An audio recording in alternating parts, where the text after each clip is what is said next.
इकराम साहब, हुंज़ा में बहुत सारे अक़साम हैं, ख़ासकर मार्केटिंग के हवाले से उनमें जो सबसे अहम जो अच्छे अक़साम या क्वालिटी के अक़साम हैं उनमें 5 स्टार है, काला कुलू है, गोल्डन है, 7 स्टार है और गुलस्टर है, जो मार्केट के लिहाज से इंतहाई बेहतरीन अक़साम है।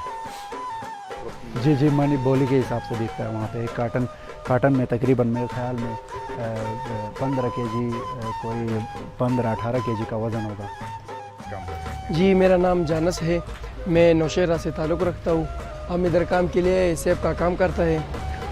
हम दरख्त से तोड़ाई करके इधर ला के इधर ग्रेडिंग करके गाड़ी में भरा के पेंडी बेचते हैं हम। जी, मेरा नाम वसीम है, मैं बेसिकली हुंज़ा से ताल्लुक़ रखता हूँ। हम यहाँ पे सेब का काम करते हैं, तो हम जाके यहाँ पे ठीका करके दरख्तों को लेते हैं जाके, फिर यहाँ से ग्रेडिंग होके फिर डाउन पिंडी की तरफ यहाँ से माल जाता है हमारा।